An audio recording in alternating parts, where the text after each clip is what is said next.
It's preparing, sending it out. Wow. You've got the technology down, huh? There we go. Hello, everyone. Hello, Welcome. everyone. I assume we're talking to people somewhere. We are. They're coming on. They start to come on as we appear here. It's always such a weird thing to just hit a button and all of a sudden people from around the world can connect in. They're just on Facebook doing something, and then they see something pops up that they're interested in. Is that how it works? Wow, it's amazing. How it works. Yeah. Yes.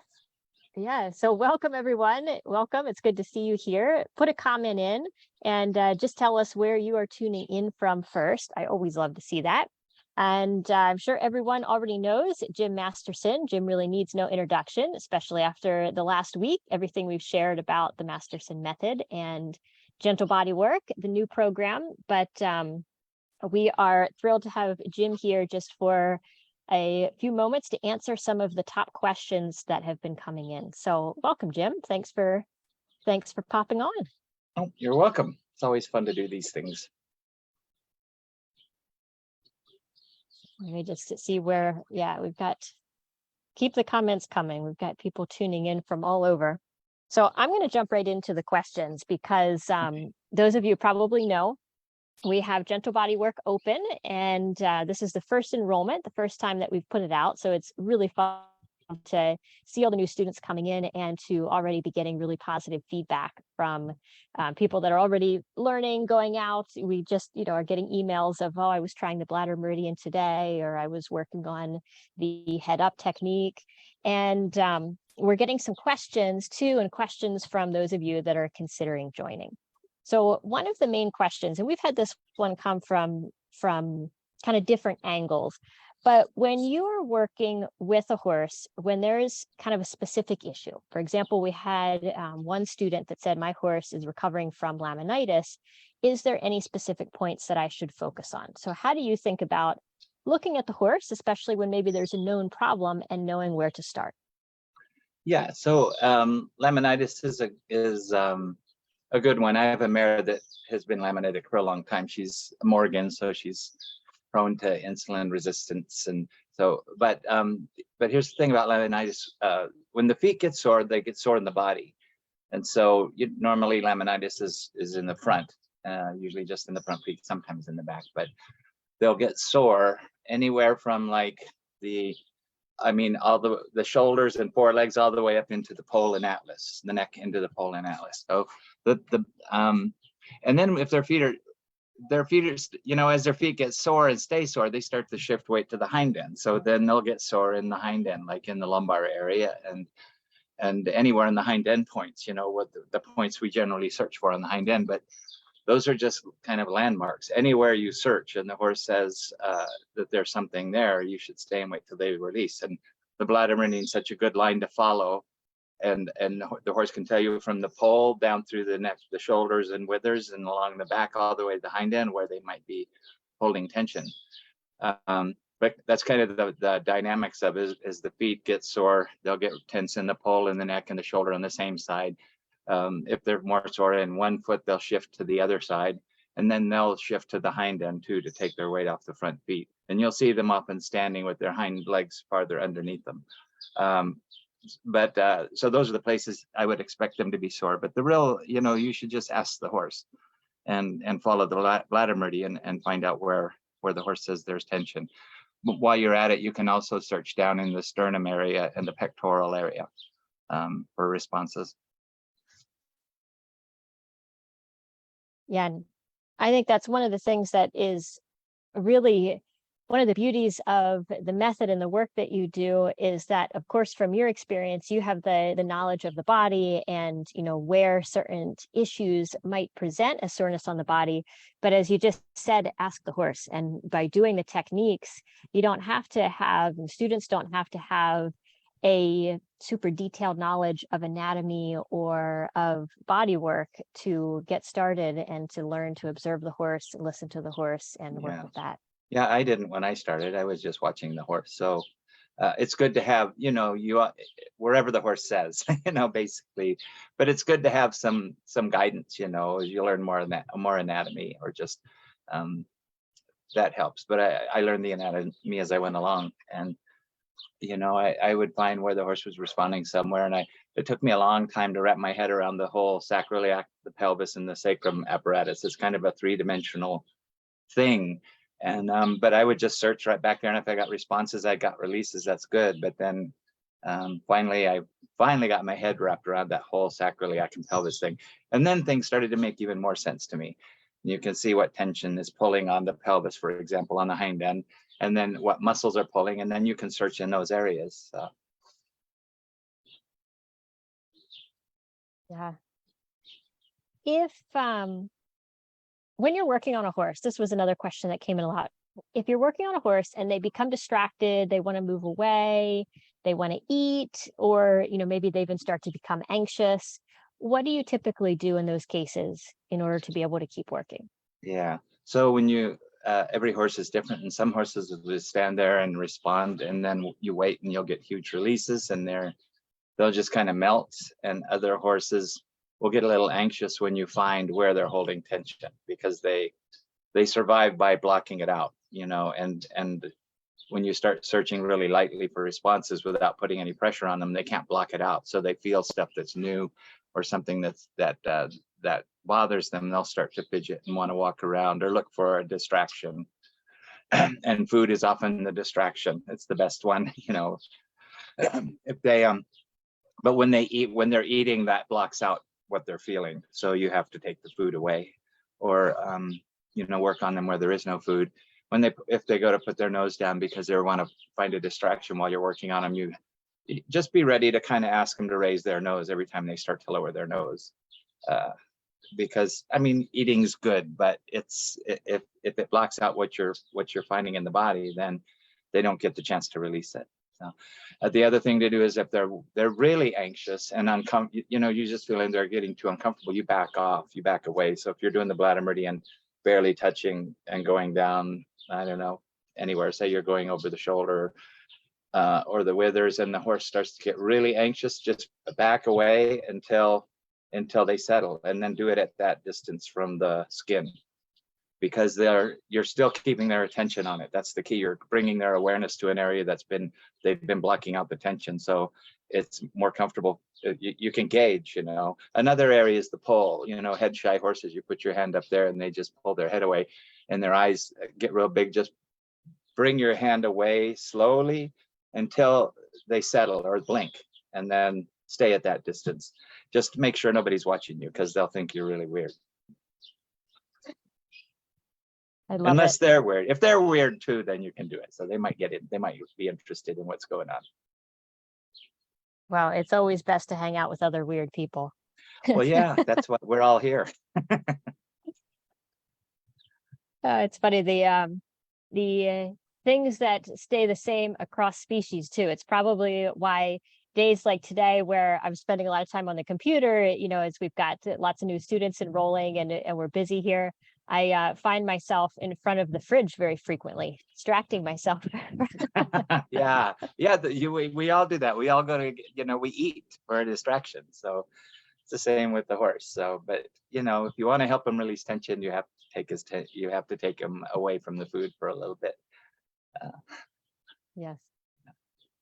So one question that I want to ask, and I want to ask this one to you, but I'm also curious for those of you that are watching live, you could probably answer this one too, whether or not you have been practicing any of the Masterson method techniques. What is the strangest release that you have seen? Or maybe some big releases, some different releases. I'm always fascinated by some of the ways that horses find to release tension. Yeah. Well, there's the more common ones, like, licking and chewing is really common, and the repeated yawning is my favorite, especially when that third eyelid rolls back while they're yawning. That's such a huge release of tension. And generally after they do that, you just step back and let them process for a while. Their head will drop. It's a huge release of tension. But some of the other cool ones are, they'll reach around, if you're working on say the neck, either whether you're doing the bladder meridian or the lateral flexion, or you're working in the body, doing bladder meridian, searching for responses or getting movement, through the body. Every once in a while you step back to see what they have to say, and often they'll reach around and scratch, their flank with their nose. And then you work a little more and they'll reach around and stretch even farther. So it's not necessarily that they're feeling an itch. It's that as things let go, they want to move through the range of motion, kind of like we do in the morning when we stretch out. And they'll reach around sometimes and, like with the hind foot, like scratch behind the ear. It's just amazing what they'll do sometimes there. And you start to recognize these patterns of these behaviors. It's not like just a coincidence that the horse decides that he's going to bring his hind hoof all the way up behind his ear and scratch. You see that happen enough when you're working on them that you start to see the pattern. Yeah. But there's others, sometimes they'll just jerk, or sometimes I've had some that would do like a hiccup. And I don't think horses hiccup, but there's some, maybe if I'm just guessing this, I call it making it up, it's just guessing. If there's tension in the diaphragm area, and then maybe the muscles will start to spasm, because somebody just told me the other day that their horse started doing this, and I remembered sometimes when it's happened, when it's almost like they're hiccuping, it's a sudden hiccup. Those are some of the weirder ones. Just lay down and go to sleep and lay there, they'll go into this deep sleep, and kind of like a dog, they're chasing something, or being a horse, maybe they're being chased by something, I don't know. Yeah, that is interesting. Do you find that the I don't know if I want to say the intensity of the releases or the ease, like, does it change as a horse has had more sessions from, say, their first session? Well, a lot of horses, they're all different, but a lot of horses, if they've really got a lot of stuff going on in their body that they've just been ignoring forever, and sometimes these horses, the owners will report that they're just never really comfortable, and they're nervous, and sometimes they're really mouthy, but they've just known for a long time that the horse isn't comfortable, and they'll do the bladder meridian, and the horse just changes. It just been holding on. Its nervous system has just been holding on to tension, and they just let go. And after that, they're like a big puppy dog. But there are other horses that every time you work on them, they're going to be, uh-oh, I have to feel stuff now that I didn't want to feel. And maybe these are horses that they're just naturally a little more flighty, or they have something going on that's everything we're working on in the body is caused by something, and whatever's causing that might still be there. Who knows? It could be ulcers. It could be lots of different things. It could be just inflammation in the body from something. And if it's still there, then every time you work on them, they'll respond the same. They'll be the same. It'll be, no, I don't want to feel it. I don't want to feel it. Okay, I'll feel it. Mm-hmm. Yeah, and it's a really interesting. It just made me think of that. This work and any good body work, it's part of a holistic approach to helping the horse, and it's actually really, I think, beneficial as a source of information for how the horse is feeling, that can help to kind of get to the bottom sometimes of, well, what are the root causes maybe of why the horse is having this tension in the first place. Yeah, the feedback from the horse is so important, and you just can't expect it to all be the same for every horse, because they have different stuff going on in their bodies. But you just have to trust it and follow it, and you just follow the basic, search, response, stay, release. And if you're working with movement techniques like the lateral flexion or the scapular releases or something, you might start to notice an improvement every time you work on them, and you should. But there are some horses that, for example, an older horse, a 20 plus something horse with a lot of stiffness and maybe arthritis in the neck, when you go to do lateral flexion, it's just not going to move like a younger horse. So the goal then changes from asking for a lot of movement to just asking for a tiny bit of movement to let the muscles relax around everything. The tension is just built up, and use to just get the muscles to relax and let go. So you wouldn't expect the same response or the same movement from that horse as a younger horse. And you just have to trust that the horse is telling you, what's going on, and you want to help it get through that however much you can. But you don't want to just say, no, okay, I won't do anything. You want to do something. but you don't want to have an agenda, an expectation that the horse is going to do what you're asking, or that the horse is going to do it just like in the book or on the DVD. Yeah. But you're Yeah. that's your interaction with the horse. You know, the book or the DVD is my interaction with whatever that horse was. So everybody has their own interaction with their own horse, and you have to trust what the horse is telling you. Yeah. And it was helpful to see that. For example, when we did the clinic, the Beyond Horse Massage clinic that you taught at the farm, where we filmed a lot of the material that has become this course, it was really interesting watching you work with different horses. And then some of those horses would stay in the arena as the students were also working, and then to see a student work, and how just what you were speaking to, the differences that could come from different people working on different horses. Different people working on with different horses. It's yeah, the horse is going to respond to every person a little differently too. Yes. Yeah, well, we're really looking forward to doing the live stream of this upcoming clinic, because I love these conversations. I love hearing you talk about your experiences and the nuances in this work. And I think it's going to be really fun to have the live stream and be able to bring in, you know, in a virtual way, our students here, as well as the students that are attending in person. Yeah, that's going to be fun. We've never done a live streaming thing like this, so it's going to be fun. But it's cool, you know. This is all my experience with horses. You know, I've done a ton of horses, but I want everybody else to have their own experience with the horse. You know, you can learn so much watching somebody or learning from somebody, but you really learn from the horse when you do it yourself. That's when you really get the benefit. Yeah. You mentioned, Callie, when we started this video, it looks like we have the same background. So I just wanted to say, you know, Callie's right around the corner over there on the other side of the building, and she's not. We're like thousands of miles apart. But I just pulled in a half hour ago from Colorado. I drove back from Colorado to doing the thing with Mark and Dr. Peters. But I just wanted to share, because this is my back porch.